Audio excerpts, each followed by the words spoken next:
Hey there, friends. In this video, I'm going to be showing you how to make your text transparent inside of DaVinci Resolve.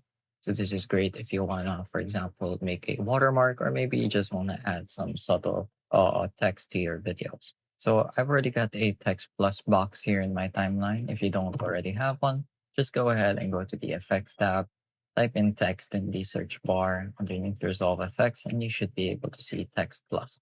So go ahead and drag that in. Then I'm just going to type in something like editing and seconds. I'm going to go ahead and add a drop shadow as well, just to make it more readable. And I want to make it transparent. So underneath the inspector, you're going to see two tabs here. You have your title and then your settings. Go ahead and click on settings, and this should bring up a different set of menus. So go ahead and scroll down, and underneath composite, you should be able to see the opacity slider tab. So the lower you bring it, the more transparent it's going to be. Alternatively, you can also change the compositing mode and make it something to like add color, divide, or difference. And this should also make it somewhat transparent. It basically changes the way colors blend.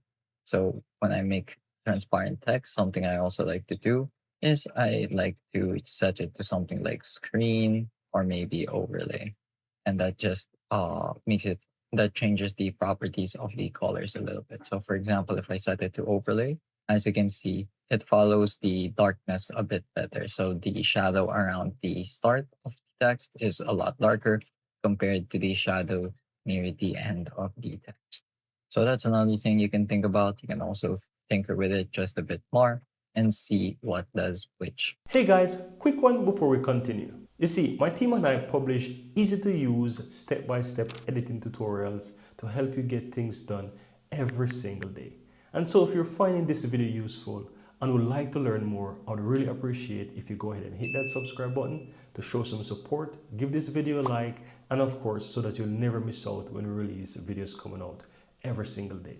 Now, let's continue. That's pretty much it for this video though. I hope I was able to teach you something new and something useful. And as always, thank you for watching.